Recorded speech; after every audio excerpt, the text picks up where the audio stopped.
Hello, hello. Here we are again, another episode of Coach to Influence. Today I am joined by my dear friend, Global Growth Director at Headley Media, Freya Ward. Freya has been in sales for more than a minute. I'm going to give her a second to introduce herself, but today we're going to take an interesting spin on sales coaching.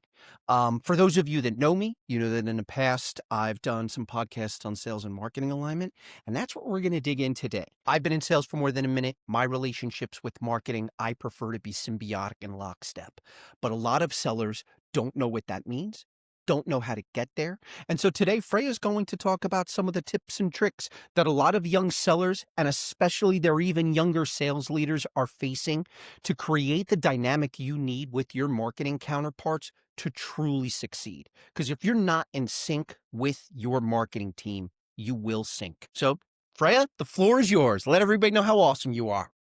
Amazing. Thank you, Joe. So first of all, thank you for having me on today. I think it'll be an interesting conversation, like you rightly said, putting a little bit of emphasis on the responsibility of salespeople to align with marketing and not just the standard textbook marketing should align with sales, I think is really, really important. Alignment works both ways, and I'm looking forward to unpacking that with you. As you mentioned, my name is Freya Ward. I am the Global Growth Director at Headley Media. We are a B2B technology lead generation specialist. That means that we generate leads for B2B technology companies worldwide. So I have the privilege of working in sales, selling to marketing professionals, and helping marketing professionals bridge the gap between the misalignment, really, between their sales and marketing department, and ensure that the leads that we generate at Headley Media are being passed on to marketing and then further on to sales to generate revenue for B2B tech companies. I, as you mentioned, have been in a sales role for more than a minute. Prior to that, I was marketing agency side, so I'm actually in my core a marketer. So I hope that I'll be able to sit on both sides of the fence during this debate and be able to share some insights into what I think as a sales leader, it's our responsibility to make sure that the next generation of sales professionals truly understand what marketing are doing, what value they can add to their pipeline and to their nurture, and prevent that lack of alignment and create that harmony between the two departments. Because when they work together, they really work. It's music when they work together, but when they don't, it's just a bunch of off-key trombones trying to keep pace with the violins. You touched on something very interesting, and we'll certainly dive into the responsibility of the seller. But what are some of the responsibilities of the marketer? What does sales and marketing alignment, when it's done right, look like from the angle of the marketer? And maybe we could take Headley as an example because you're feeding these marketers opportunities. And I'm sure the first thing their sellers are telling them are, this is garbage, it's not qualified, where are the answers to these 5 questions, I'm not getting on the phone.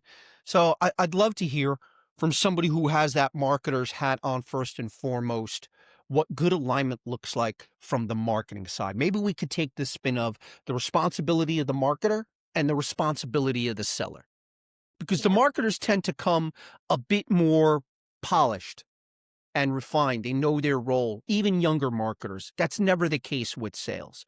So a marketer might intrinsically know what they need to do and their responsibilities are, but the seller doesn't. So I'm curious, first question, what does marketing and sales alignment, when done right, look like on the marketing side?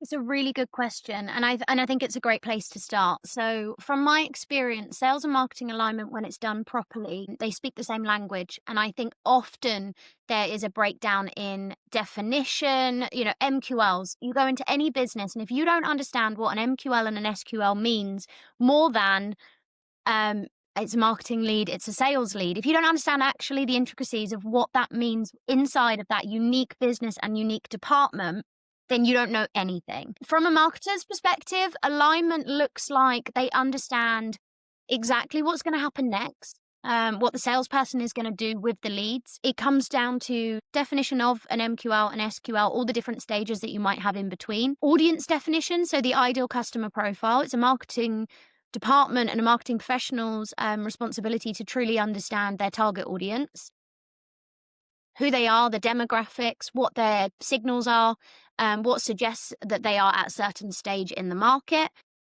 where they're engaging with content, where they're researching. If we look at the B2B buyer, I think Gartner's most recent statistic calls out that over 70% of the B2B buyer's journey is conducted through research before they even raise their hand to sales. So for me, that is a clear signal that marketing need to be involved further along the process than ever before. They aren't just a department that sources data and information. They are responsible for translating that information into something that is useful and helpful for the sales team. And good sales and marketing alignment, also from a marketer's perspective, includes feedback both ways. If you asked any salesperson, what's the strength of a marketing lead inside your business, the vast majority of them would say words that I probably cannot say on this podcast. Well, you could say it on this podcast. Feel free. They're not great. They're not great. And a few other words to add to that. They're Gotta not be all ready to prim and buy. proper. You should have heard her while we were prepping for this. I'm British. We're polite.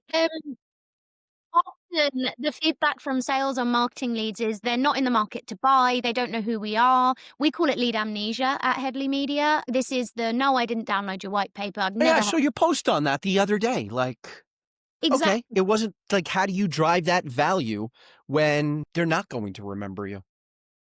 Is I think as salespeople, we kind of have to leave our ego at the door. How many businesses are probably targeting your ICP? If you're targeting a cybersecurity manager inside an enterprise business headquartered in the US, they're busy people. Yes, they're researching. Yes, they're trying to understand, what others are doing in their space, how to remedy certain threats and things like that. But they also have a 12-hour workload.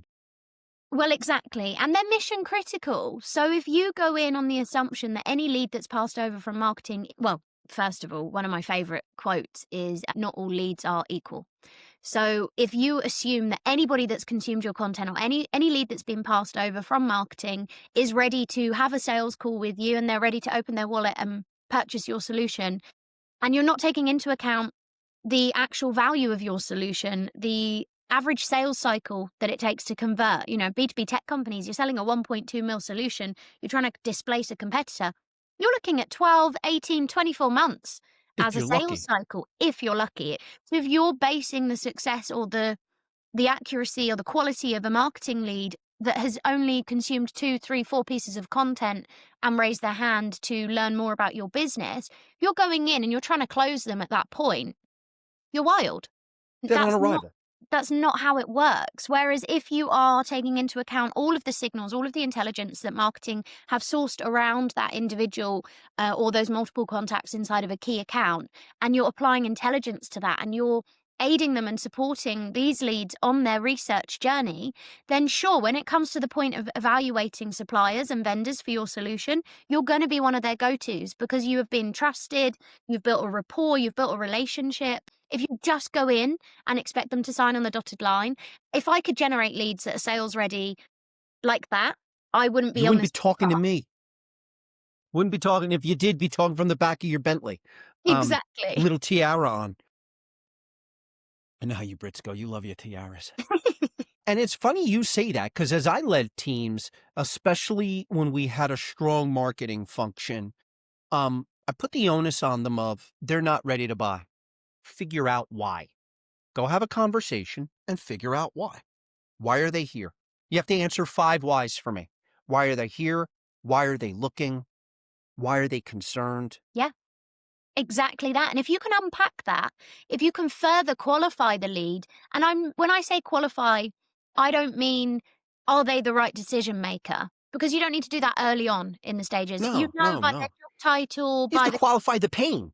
You qualify the pain, exactly. And if salespeople understand that their marketing team is already doing that pre-qualification, are they the right people? Are they in the right place? Are they researching and providing they're working with a good quality lead gen provider like us, then they will know that they're in the right place, they're the right people, they're valid.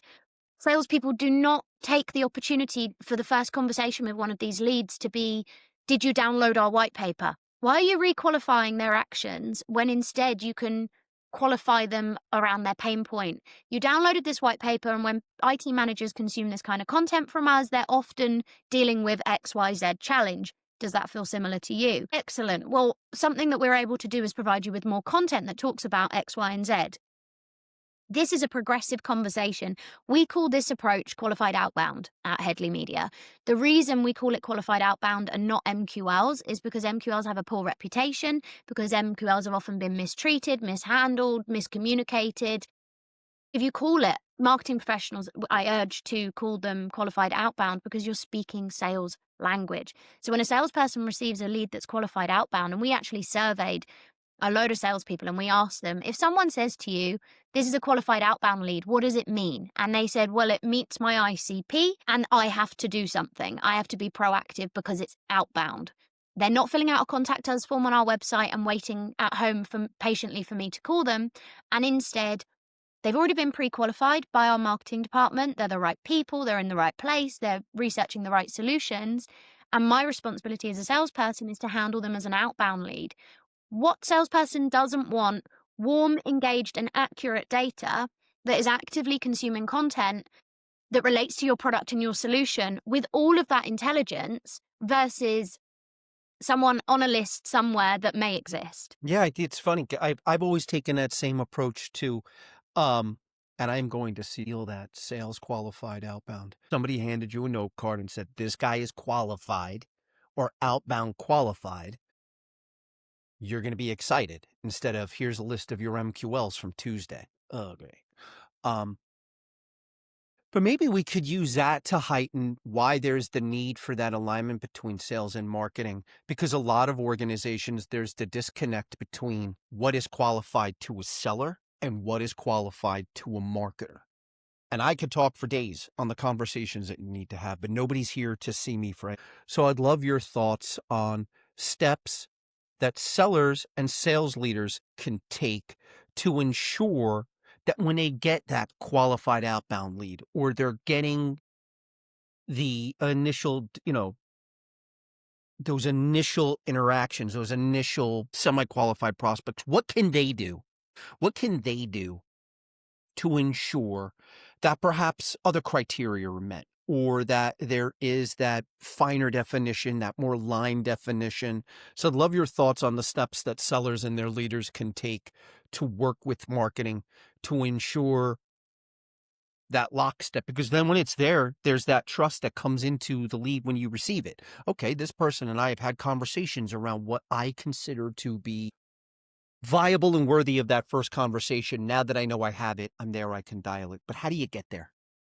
How do you get there? How long is a piece of string? Is kind of my short answer. No, I think realistically there are steps that can be taken. I think the key step is getting involved way before those leads are even generated. So as sales leaders, you need to align with your marketing department. So have a regular cadence with them, have a brainstorming session. So often sales and marketing align at the beginning of the year. There's like an SKO, everyone gets together, Yeah, everybody gets together, we align, and then I won't talk to you for the next. And then I'll speak to you next January. Exactly.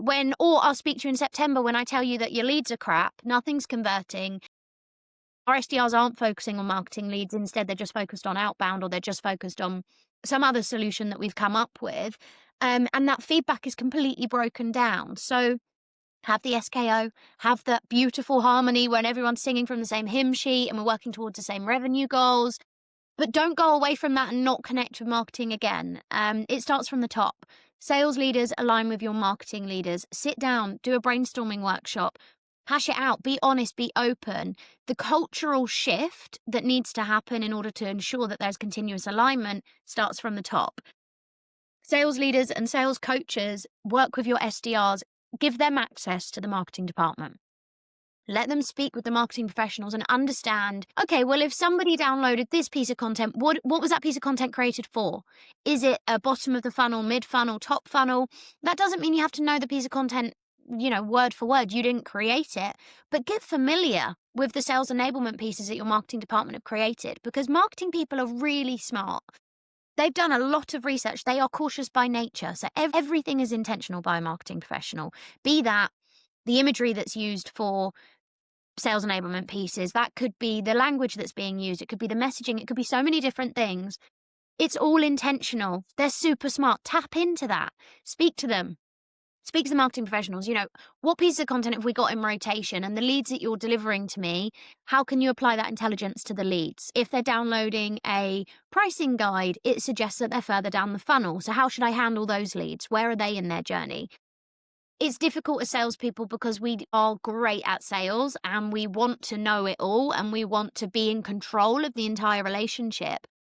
But if you open up access to your marketing team and you give them constructive feedback, they will make changes. If you just allow them to go off and do their own thing and then you disregard whatever the fruits of their labor are because they're not quite what you expected, you That's how won't. you end up making Frankenstein decks every October. Exactly that.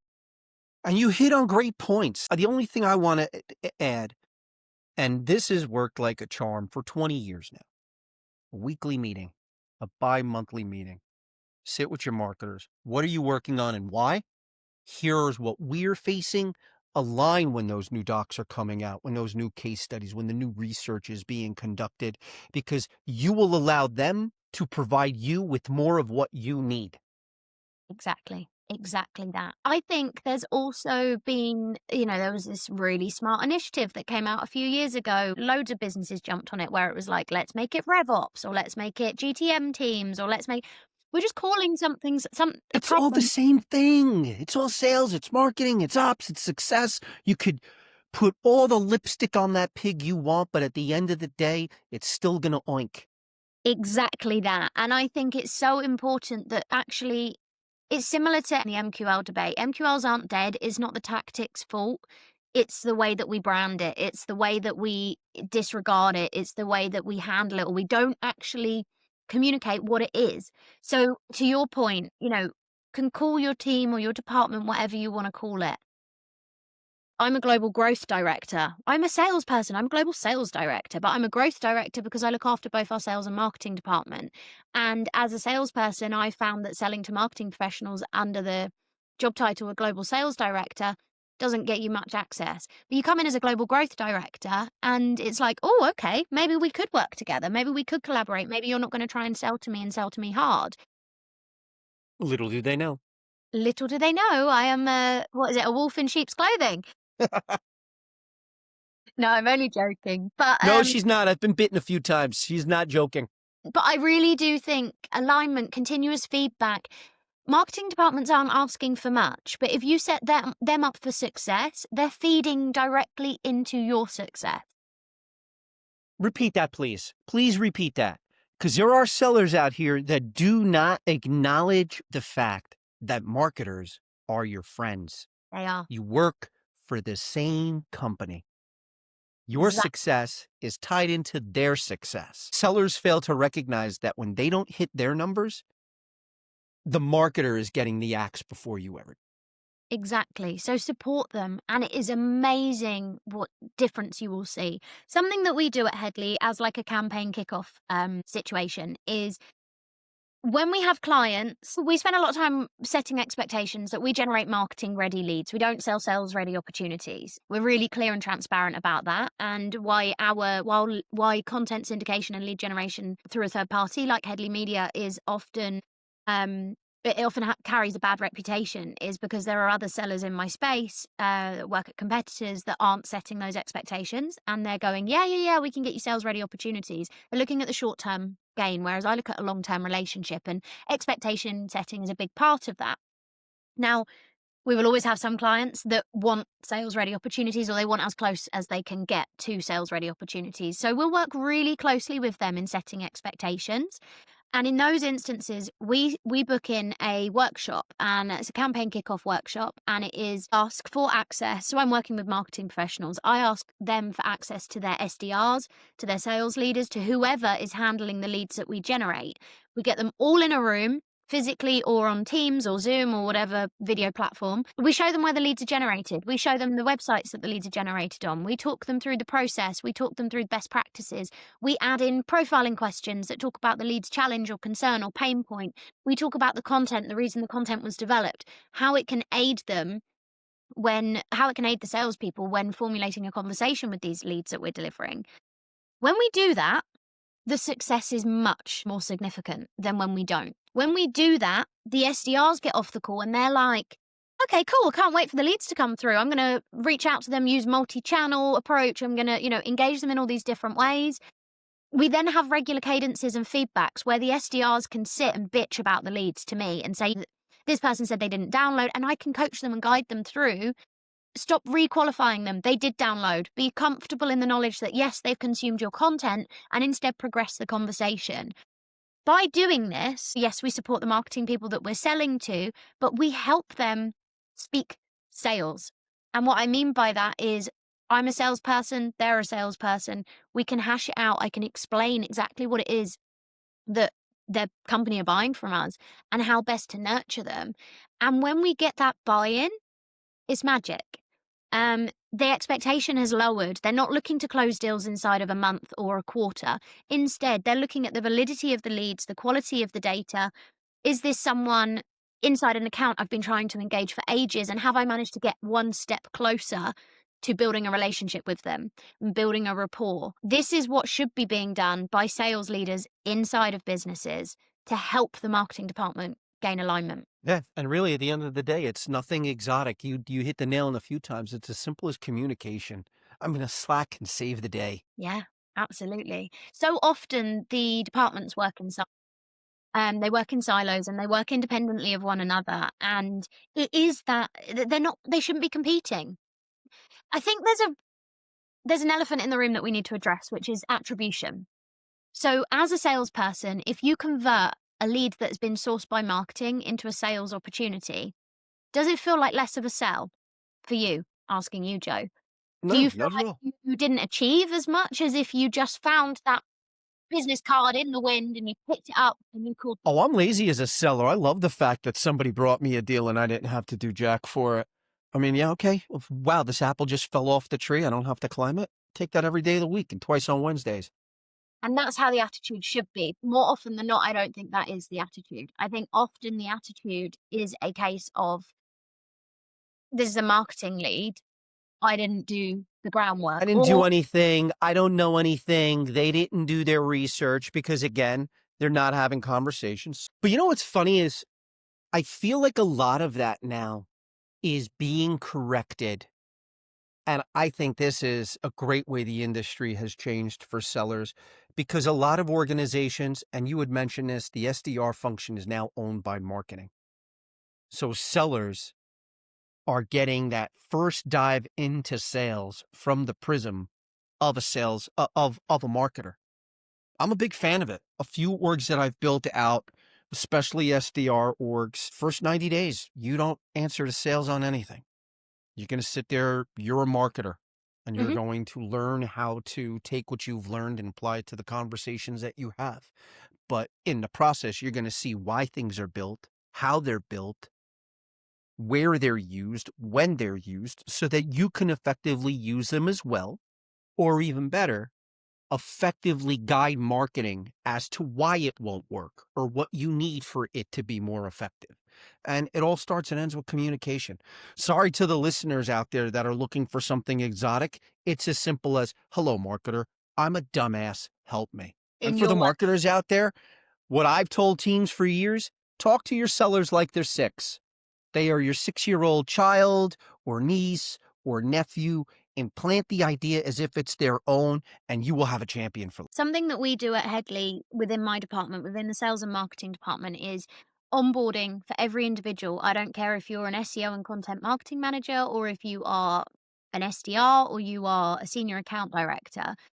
You go through the same 2-week onboarding, and in that you are trained to be a sales and a marketing professional.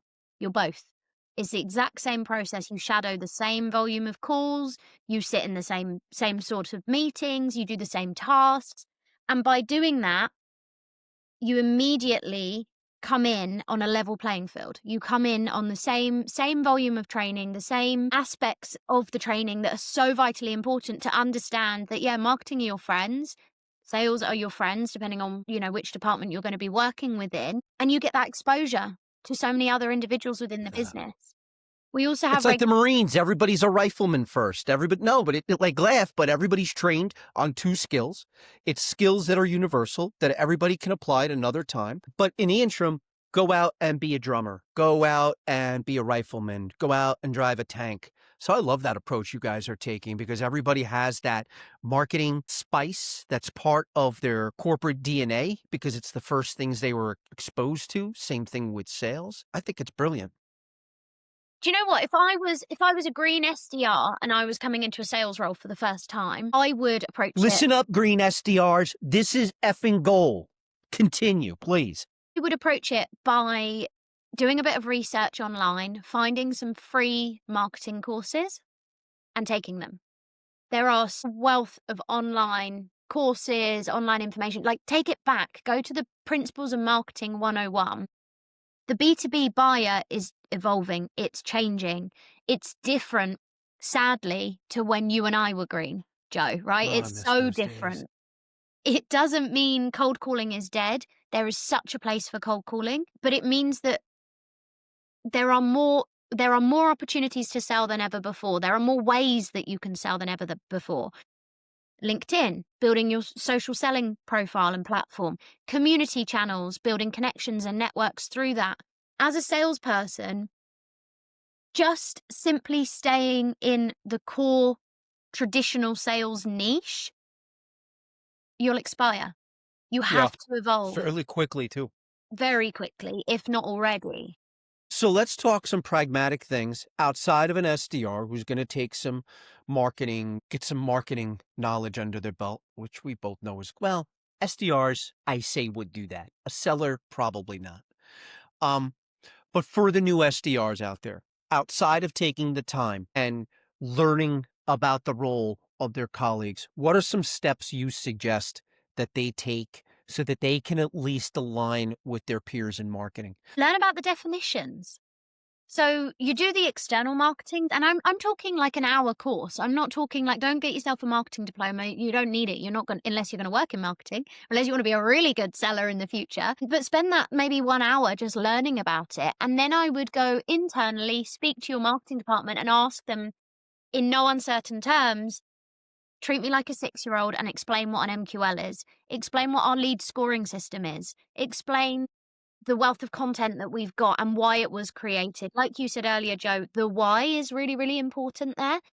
And marketers will never scorn you for it, at least the good ones. If a seller is coming here with, help me understand this, help me understand that, walk me through the why and the where. How do you envision this tool being used? Where do you envision me sharing this case study? Where did you get this? How did this lead come to be? Walk me through the process so that I'm not asking these questions and I have a defined set of expectations that are realistic when you hand it to me. You're not getting fired for it, I promise. Gosh, you're not getting fired for it. If anything, you'll become their favorite salesperson.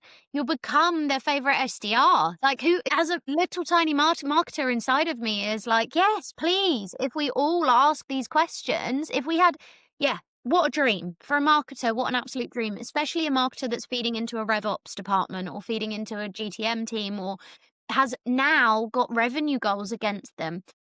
A sale is not complete, whether it's sourced from marketing or sourced from sales. A marketing lead doesn't turn into a sale without a salesperson, and marketing people know that, right? They're not salespeople, they're marketing professionals, but their responsibility or their success relies on you salespeople doing a good job with whatever. So they are vested in you, idiots. They are vested in you. Exactly that. And if you can help them, if they can help you help them, if that makes sense. Yeah, because then they'll help you help them help you. When it comes promotion time, when you're looking to be a leader of a team, people are going to ask around the company. Word gets around when you're seen as somebody that is going outside of their purview to ensure that they're doing the role right, that they're looking, that they want to learn. And listen, sellers, same applies to ops, same applies to customer success, same applies to account managers. You need to constantly ask the questions that need to be asked. And don't be afraid to ask them of your marketers, because if they're worth their weight in hay, they will react in kind. If you're coming there and you're knowledgeable and you're showing that you want to learn, they will educate you. Same coin, flip side. If you come there arrogant, why is this trash? Why are you giving me garbage? They're going to treat you accordingly. Truly. And it can be hard, right? Sales is hard. We have to have resilience. We have to face rejection. It's painful. It is hard. Why wouldn't you want more allies? Why wouldn't you want more? Because if you can feed back to marketing, I know you developed this piece of content for X, Y, and Z. However, I've sent it out to these guys. They're not responding. They're not engaging. Do you know what the marketing person's going to say? Let's fix How can I it. make it better? How do we fix this? What are you seeing? What does this need to look like? How does it need to sound? Where does it need to go? Because that information for a marketing professional is gold. That is exactly what they need. And when they ask you for feedback, if you're going to just turn around and say, yeah, the leads are crap, or they don't answer the phone, or they're not ready to buy, they can't do anything with that. They can't pivot, optimize, make it better, stop doing it, do more of this. If you turn around to them and give them some kind of constructive feedback, and you might not even know if it's constructive or helpful or not, ask them, what kind of feedback do you need from me? Right, okay. Here are some of the things I've heard. Does any of this help? Exactly. Because your marketer knows they're not ready to buy. You know how they know they're not ready to buy? They haven't effing bought anything. Yes, exactly. They can tell that out for themselves. Remember, we said they're smart people. They can figure all of that out themselves. But if you give them the feedback that they need with a why, this is why I think, or maybe this isn't the right place, or how can we change this to address this? yeah, or I'm always asked this question. Guess what? Your marketing folk can create something that you can preempt that question and address it already. That shortens your sales cycle. That pleases. And it goes back to what you said. By the time they're ready to buy, they have done the research. So for the people that you don't think are ready to buy today, they are ready to talk today. They are ready to learn, maybe not talk, but they're ready to learn. They're ready to do some research as their bandwidth and their schedules allow. I'm sure you see this. I see it as well all the time. You're going to have 100 conversations this week, and nobody is going to be ready today. But 6 months from now, or 3 months from now, or the next time your marketers drip them into a nurture campaign, you'll see that they open, you'll see that they interact. They may not answer you. They may not follow up on the questions you had around what they downloaded. But when it becomes buying time, surprise, surprise. Here's the email this guy didn't reply to 8 months ago, and now he's asking me a slew of questions. You can't get there without your marketer. And that is fact. And why are salespeople making it our mission to get there alone? Why? We don't need to. We've got these whole departments that are there to support us and to help us.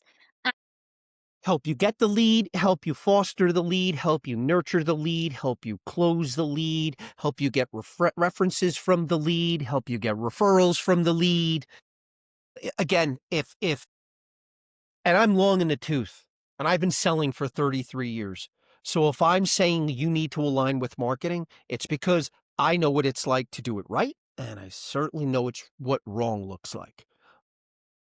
And I'm sure you see that every day in your role working with Marketing Works, sharing all sorts of stuff with them, and they try to sell it with their sales teams. Okay, we've gotten really heavy over the last 20 minutes. It's time to have some fun. You dug into this earlier, but I'm curious, what is the one sales buzzword you wish would disappear forever? I think it should be GTM. Because all you're saying is you're doing 3 people's role in one. But I'm curious what you think the sales buzzword that needs to disappear. Yeah, I think GTM is a good one. I think I'm kind of contradicting myself here, but I would say MQL, which I think is interesting because I do quite a lot of talks on the MQL isn't dead. Actually, no, I take it back. It's not MQL.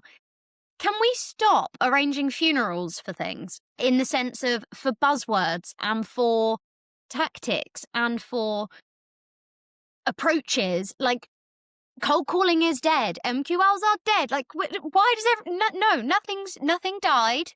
Nothing's dead. You just suck at what you do. Here's word. Outbound works. You suck. Marketing works. you suck. You suck because you're not getting coached. You're not following up on educating yourself. I will shamelessly plug Dex2Go here because I see this happen every day of the week and twice on Thursdays.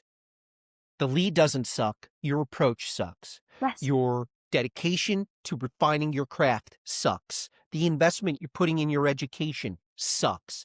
Check Dex. I'm happy to arrange free trials for anybody that mentions Freya so that you can see for yourself what having somebody that's right there with you before you get on the phone to keep you from making an ass of yourself.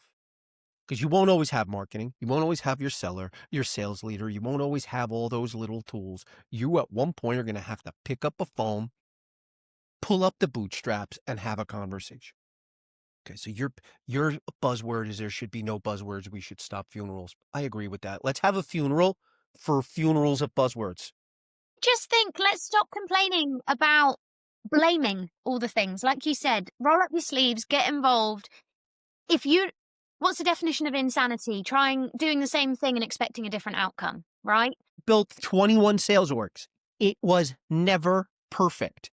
Nothing was ever in 100% alignment, and organizations where that is the case are the exception and not the rule. Something's always going to be broken. Something's not going to work quite right. A couple of screws will be loose. Some T's won't be crossed. Some I's won't be dotted.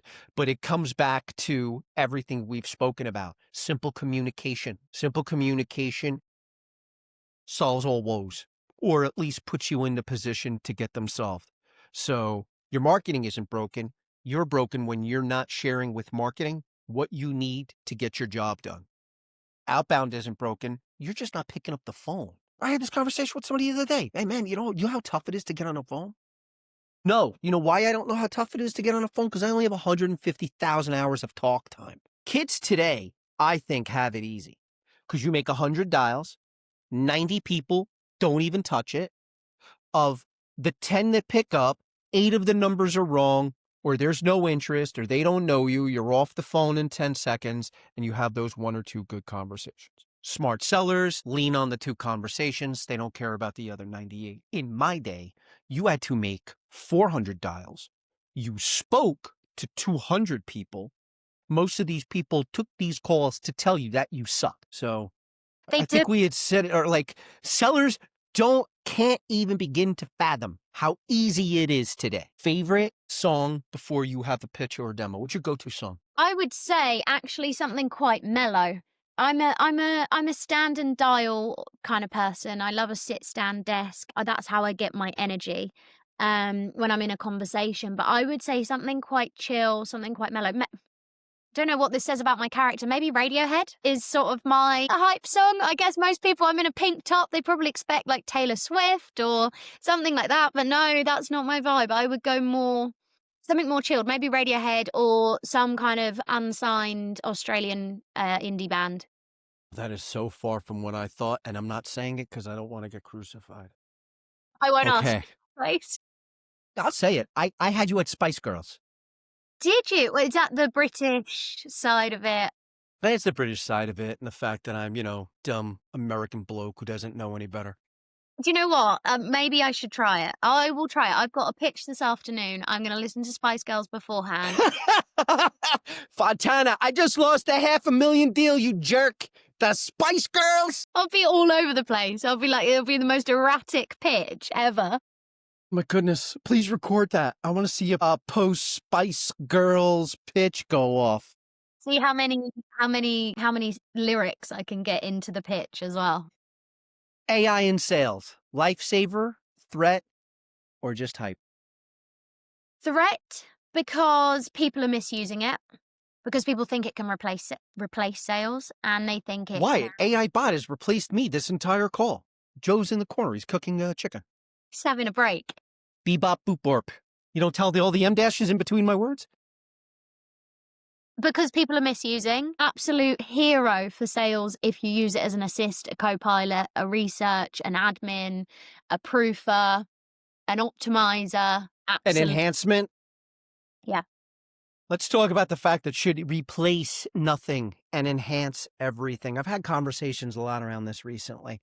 Where should I employ AI? And I actually had a client I consulted with try this. Remove all of your tech. You have a marketing team that's providing leads. You have teams that know how to do email, LinkedIn, so on and so forth. But all of the enhancements, replace or keep out of the equation for a month. See how your team works and then figure out A, what can you automate to make things easier? And is AI necessary to do that automation? You'd be surprised how often that it's not. Because the seller is hoping that AI replaces something that they do. Now, does it replace sending 100 emails? Yes. Does it replace doing the research on those emails? No. Does it replace having 4 phones in front of you like I did at one point? There's a reason why my finger is at a 90-degree angle? Yes. Does it replace the conversations that you have? No. So I'd mention this when, no, please. No, I was just going to say, I think AI came in, AI has been around for years. It's called automation, like you said, right? Marketing automation, yes, it's now layered with artificial intelligence on a scale that it was never layered on before, but it was already there. Alexa, that existed before we knew it was AI, that it was utilizing AI. I think it came onto the scene. My Alexa just answered you. I'm sorry. Can I help you? You better please and thank you that Alexa. I'm telling you, they're going to rule the world one day. You be nice to your benevolent AI overlords. All hell AI. For sure. But I think as a salesperson, it's an excellent assist. It makes me quicker. It makes me more efficient. It does replace some of the crap jobs that I used to hate doing, for sure. It replaces some of Such that. as? Such as data analysis and reporting. It will, and then spit it out in the way that I need it to be. It will help me proof. It is excellent as a brainstorming buddy. So I would never use it as a final draft, but I'm trying to understand more about, I don't know, B2B marketing managers in X industry, my target audience, my ICP. It includes citations and provide me with 5 different pain points, and then how this company can address that. Competitor analysis is beautiful. Is excellent. No longer do I have to scroll through my competitors' websites and try and find out how they're selling and what they're selling. Instead, I can use ChatGPT to do that. I can use any LLM to do that. It's around the prompt and it's around the intelligence. Yeah, but that doesn't really replace anything. Sellers are still going to need to research, but now you have a tool that enhances it. Okay, so this tool, this is why sales teams hate me. Okay, now you have this tool that just removed 4 hours of research a week. What are you doing now with that 4 hours?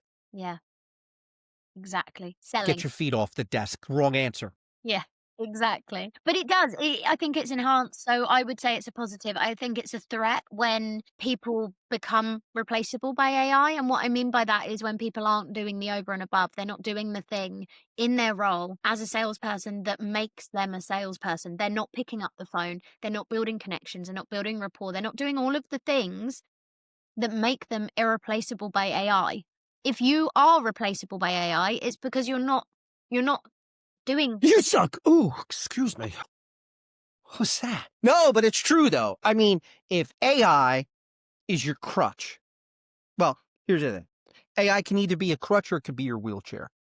Everybody, the smart people use it as a crutch. Like you just said, I don't have to spend 4 hours now doing competitive analysis across 6 different websites and 3 different verticals to make sure that A equals B and B equals D. I can point, click, and I have my research.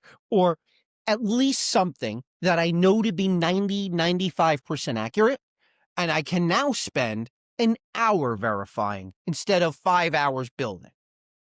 But it is not the wheelchair in the fact that, great, it's done. Now I know. Like there has to be ownership in it. Every tool, even our own, there has to be ownership in it. I agree. And to be able to apply some intelligence and interpretation, and what it may be is it does the 5 hours worth of competitor analysis in an hour for you. Or, sorry, you spend an hour instead of 5 hours and it produces the same report.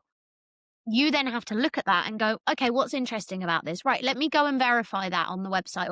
But that in itself takes such a smaller amount of time.